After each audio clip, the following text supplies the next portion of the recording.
સામાજિક કુરિવાજો સામે મહેસાણામાં પાટીદાર સમાજની મહિલાઓએ મોરચો માંડ્યો છે। મહેસાણાના લાંઘણજમાં પાટીદાર સમાજની 1000થી વધુ મહિલાઓ એકત્ર થઈ 22 ગામ કડવા પાટીદાર સમાજ દ્વારા યોજાયેલા નારાયણી સંગમ કાર્યક્રમમાં સમાજમાં કુરિવાજોની નાબૂદી અને દીકરીઓના સુરક્ષાના મુદ્દા પર ચર્ચા કરાઈ। પુરુષ પ્રધાન દેશમાં મહિલાઓએ પોતાનું સ્થાન કેવી રીતે બનાવવું તે અંગે પણ ચર્ચા કરાઈ। સાથે દીકરીઓના લગ્ન અંગે પણ ચિંતા વ્યક્ત કરાઈ। યુવતીઓ ખોટી લાલચમાં ભરમાઈને જીવન બરબાદ ન કરે તે અંગે પણ મહિલા અગ્રણીઓએ ચર્ચા કરી।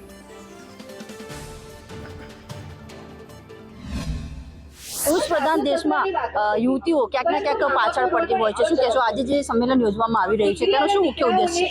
મુખ્ય પાયલબેન એક તો અહીંયા આવ્યા છો 22 ગામ કડવા પાટીદાર સમાજના હોદ્દેદારની અંદર જ્યારે અહીંયા પધાર્યા છો, આપનો ખૂબ ખૂબ આભાર। સમાજમાં જે બહેનો જે છે 33% આપણે સરસ વાત કરીએ છીએ, પણ વાસ્તવિક પરિસ્થિતિ કંઈક જુદી છે। અમે સમાજની અંદર દરેક બહેનો જે છે એના પગભર શ્રેષ્ઠ થાય, એ પોતાના હરેક વિકાસ માટે શૈક્ષણિક હોય કે પછી શારીરિક કોઈ પણ વિકાસ માટે સર્વશ્રેષ્ઠ સ્થાને પહોંચી શકે, એનાથી જાગૃત થાય, એના હર હંમેશના કાર્યો પ્રત્યે સજાગ બને એ માટે અહીંયા એક સેમિનારનું આયોજન કરેલું છે।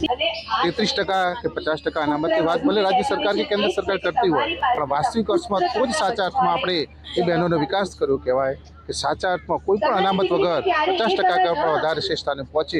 અને બહેનો દરેકે દરેક સ્થાન ઉપર મિલિટરી હોય, પાયલોટ હોય કે વડાપ્રધાન હોય, અત્યારે આપણા માટે ગૌરવ છે કે આપણા રાષ્ટ્રપતિ પણ એક સ્ત્રી છે। એટલે આવા ગૌરવ વખતે આપણા ભારત દેશ માટે આપણા એક કુટુંબની સમાજની પણ ફરજ બને કે બહેનોને ઉત્તમ લેવલે લઈ જવા માટે આવા કાર્યક્રમો કરીએ। પ્રધાન દેશમાં મહિલાઓ પોતાનું એક આગવું સ્થાન જે છે તે બનાવવું જોઈએ, તેને લઈને આજે સમાજમાં જે મંત્રી છે તે પણ મહિલાઓને જાગૃત કરી રહ્યા છે કે એક મહિલા જે છે તે પુરુષોની સંખ્યામાં બહુ ઓછી છે અને આગળનું ભવિષ્ય જોતા મહિલાઓને પણ સરકારે ક્યાંક ને ક્યાંક ફોકસ એમના પર પણ પાડવો જોઈએ। દિનેશ ગોયલ સાથે પાયલ યાદવ, સંદેશ ન્યૂઝ, મહેસાણા।